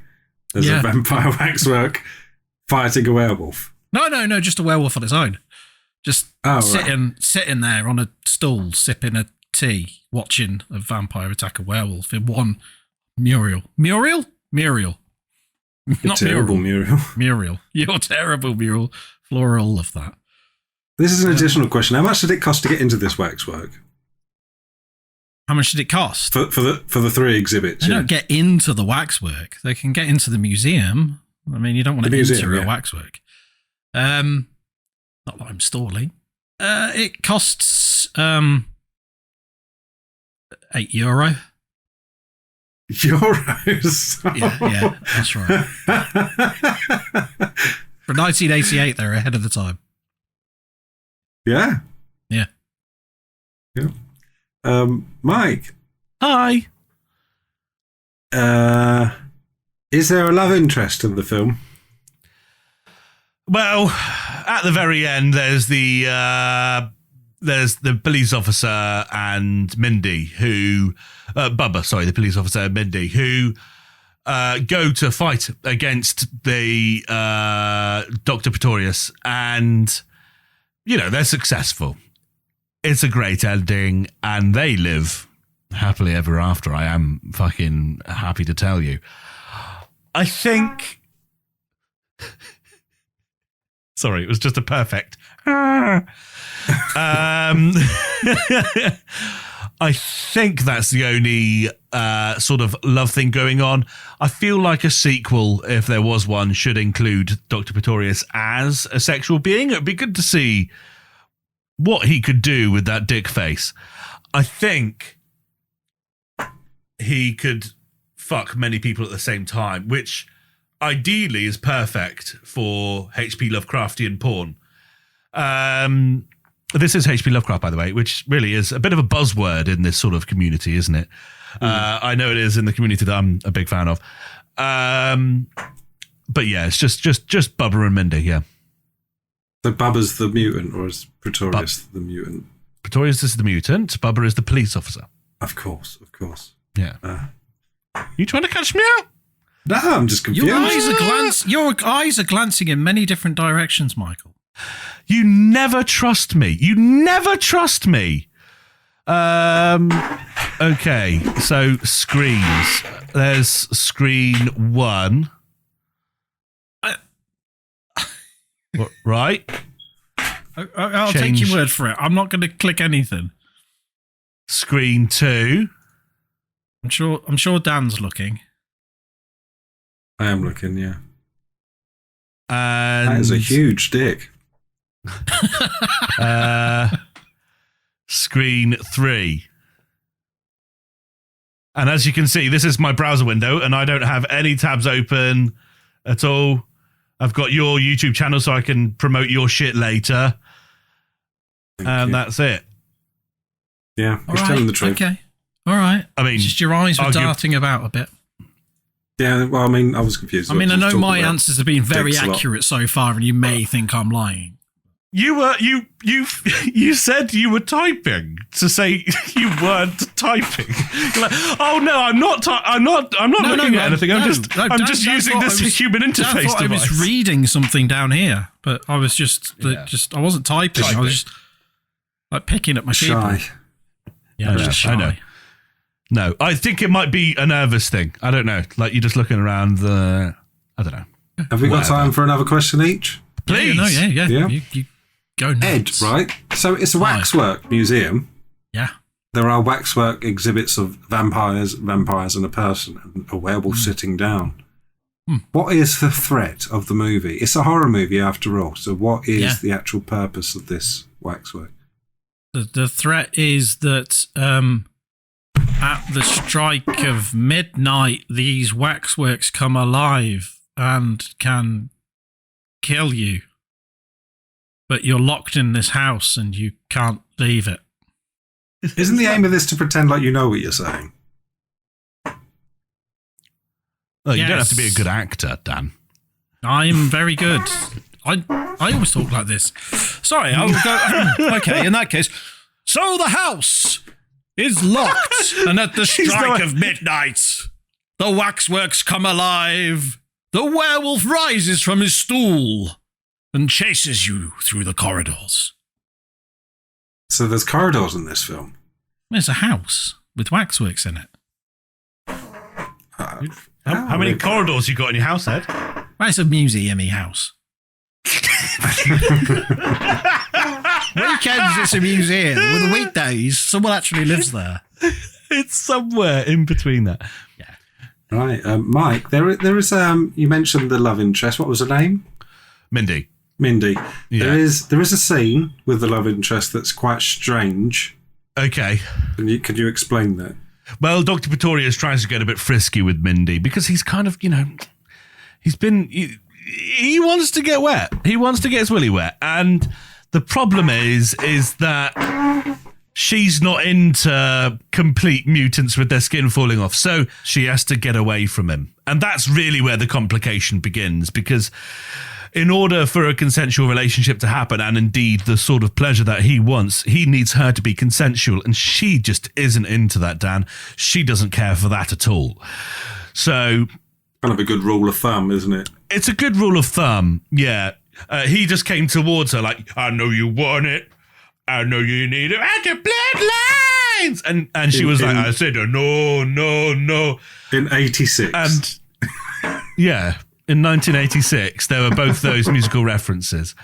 Because this H.P. Lovecraft, it's ahead of its time. All of his stuff is. So I think H.P. Lovecraft wrote those songs, did he? Yeah. I didn't know that. Well, I'm learning lots tonight.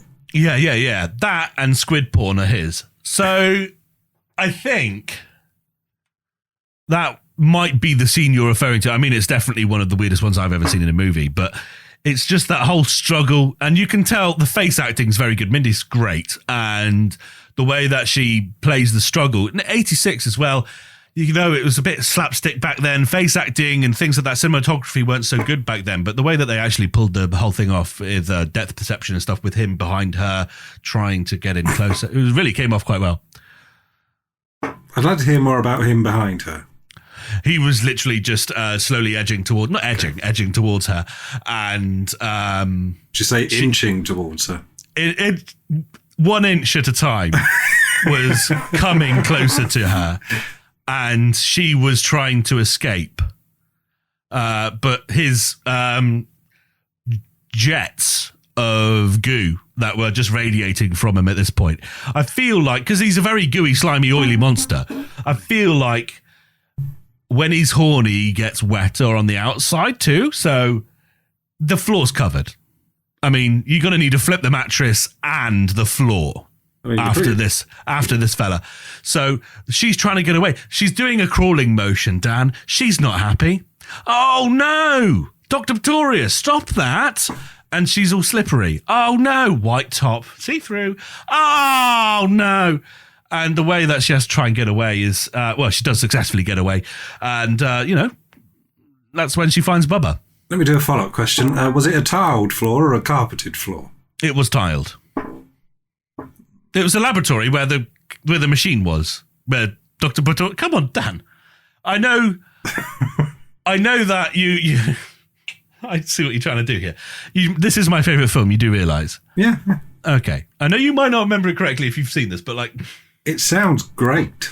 It is. These are 80s horror films. There are a lot of physical effects and those special effects. What is the best death? Describe it in detail, please, Ed. You first. What's the best death in Waxworks? The best death in Waxworks is when somebody's been chased through the corridors of the museum house. And they reach the end and they get to the door and they try to open it and they're like, oh no, it's not working. And then you see the waxwork come up behind them, which is done in really brilliant stop motion. And then this waxwork looks like it's about to give them a nice strong hug. And then they get absorbed into it and afterwards becomes a two-headed waxwork of the original waxwork plus the person that they have just absorbed. And that's the best death, is it? Yeah, that's the best death. Yeah. That same question to you, Mike. It's definitely Dr. Pretorius' death. He dies in an explosive fashion, and that means that there's skin, flab, and goo flying everywhere. You do get the sense that just behind the camera, there's someone with a bucket. Yet again, talking about practical effects, Dan, just throwing guts of goo and skin over the what, Ed? Nothing. I'm just thinking this sounds. No, I'm going to say it afterwards because it's not a bad thing. It's a good thing towards you. I'm just pissed off right now. All right. And then, of course, you get because even when acting, you're throwing goo and everything at them, the actors and actresses. So they're splashed with all this stuff. They're dismayed at the best of times. So, this is horrible. The genuine acting, Dan. You can barely call it acting at that time. You've literally just covered them in loads of stuff that's not even pleasant. So, but that's my favourite death. Of course, the death of the evil bastard. It really culminates things quite well. Yeah. How does he blow up? Bubba. So he pushes him. Because Dr. Pretorius comes out of the machine, right? There's a machine that generates the monster. So he pushes it back into the machine and he stabs because they've had a fight this whole time, right? They've had a fight and there's a pipe on the floor and he shoves it through. It's not through his chest. It's not, Bennett, it's let off some steam. It's more of a upper sort of neck area. And Bubba gets him in there and jams hit through his chest and then into the machine. So he's almost stapled to the machine. But what Bubba doesn't actually know, but is ingenious at this time, is that he's actually got into the 440 volt line that is required to power such a machine to create the beast in the first place. It's triphase. And he just shoots him, and that just boom! It's a massive short circuit. What? Bubba shoots him? Bubba shoots the fucking bad boy. Where'd he get the gun? He's a police officer. Oh, Bubba was the mutant. No, Bubba's not the mutant. Dr. Pretorius is the mutant. I've never said Bubba's a mutant. Stop. All right. It's probably because you know what's true and what's not. And I do. And then, so when he shoots him, the bullet goes through Dr. Pretorius, the bad fucking bastard mutant, and goes into the machine, spreading all that goo in there, creates a short circuit, and that's how the explosion happens. Do electrical things blow up often? It's a film, Dan. Like, electrical things blow up quite a bit. And, I mean, realistically, the relay would have tripped and it would have probably been not that eventful. But I guess maybe because he had to modify the 440 volt line to run the machine, maybe he did it himself on the cheap and didn't put an RCD in. More than likely. I mean... That was a great scene, actually, when he forgets to put the RCD in. It's my favourite. It's my favourite scene. I mean, and arguably it makes the film, because if he did put the RCD, as I mentioned, it would just trip up. And then Bubba would have to go down, hold it up, whilst Mindy then put the gun on. And don't forget, he's a monster. He doesn't really care that much about staying still. So, boom. You have to control alt delete the monster somehow. And lack of RCD definitely helps that. Yeah. Well done, I think. Thank you. Good job. Okay. Right, Dan. We've both rambled on at you about films that you know. Which one of us, in an entertaining fashion and, generally got some things right? Oh, and shut up. We know it's you. No, we don't. I don't think it is me at all, actually. I think it's... Let's discuss the things that you got right. You clearly read the name Dr. Pretorius. Yeah. Pretorius. And that's the only thing you got right. Right. Okay. That's the only thing you got right. Okay. Ed, you surprised me actually when you said werewolf, because there is a werewolf exhibit and there is a vampire exhibit. I'm guessing you saw a photograph of a vampire. No, I read the word werewolf and vampire in. Did you? Right. Yeah. But apart from that, everything else is wrong. The sound of your fabulous stylophone drowning out my my mind. Yes.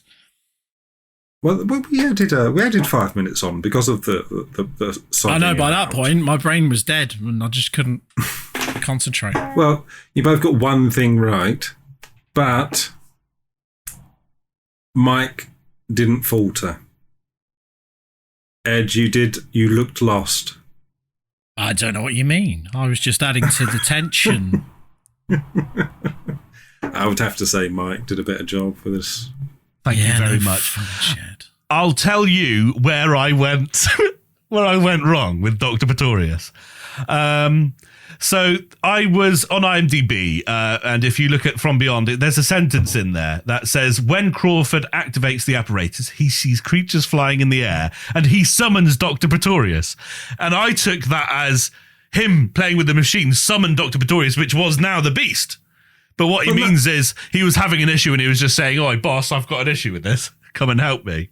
No, I think actually Pretorius is a monster, but he's not really a mutant. He does come back. He did disappear and come back. So actually you got that right as well. Yeah, I forgot which one was Pretorius. Wasn't sure if it was Jeffrey Combs or the other guy. But yeah, if it's the... At one point, he is covered in lube as well, so you got that right as well. That was in the trailer. Yeah. There was at the last sentence as well. Catherine goes with Crawford. Fucking Mindy.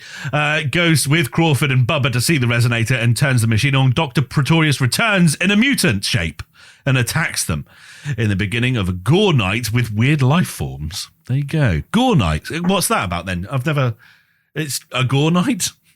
What's a gore night? a night with lots of gore, I suppose. Actually, there was a gore night in Waxworks. Did you not remember that bit, Ed? Of course I did. You just never asked. I like the way the best death was that he made a Siamese twin. Yeah, that's it. Are we allowed to say Siamese twin? Conjoined, sorry. Conjoined Cut that bit twin. out, sorry. Yeah. Conjoined. Do you want to say it again? I like the bit when you made a conjoined twin. Yeah, it's good, that. Dan, what was the best death in both Ed and mine film? I'm assuming there was one in mind that you had, or was it? Do you want to give a very, very quick synopsis of what both films is actually about? Because right. So we would like to know.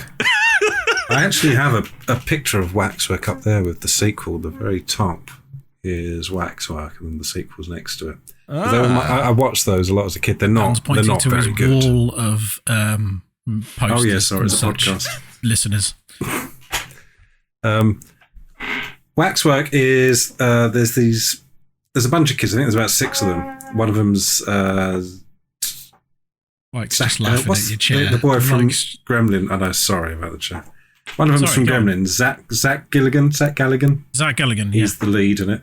Well, they're kind of stuck up. They're quite like rich kids, I think. But there's a new house that just gets rented out by David Warner, and he opens a Waxwork museum. And there's lots of exhibits. There's a werewolf one, there's a vampire one, there's a mummy one, there's all the horror tropes. And the whole idea of it is that David Warner lures people in. They step over the ropes where the waxworks are sort of roped off, and they enter that horror scene. So if you step into the werewolf one, you're suddenly in a log cabin. And as soon as the werewolf kills you, you become part of that waxwork. So he's trying to get somebody killed in each exhibit, and then it summons the fucking devil or something. I don't know. But the best death in that one would be the werewolf one, where the werewolf just literally rips the guy in half, long ways, like a piece of paper. Pretty good. I might have to watch it. It sounds very like you're saying the different tropes and stuff. It sounds very like Cabin in the Woods. Yeah, the thing is, it didn't have much of a budget, though, so they haven't actually got waxworks. These are people just standing relatively still. Brilliant. Brilliant. I'm going to have to watch that. From Beyond, I just really like the special effects. Jeffrey Combs is a scientist / doctor, and he goes to... I guess it's been a while since I watched it, to be honest, but there's a Mindy. Is there an actual name Mindy in the film? No, Catherine. No, Catherine. Catherine's there as well. It's really hard to explain, actually. I have vague memories of monsters and things, but I think they got some kind of machine, and they can interdimensional creatures are like sort of moving into our plane, and very H.P. Lovecraft. Right, a machine that allows whoever is within range to see beyond normal perceptible reality.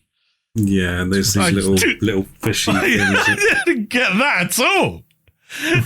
My vision was it was just a machine, like when you turned it on, it created a mutant.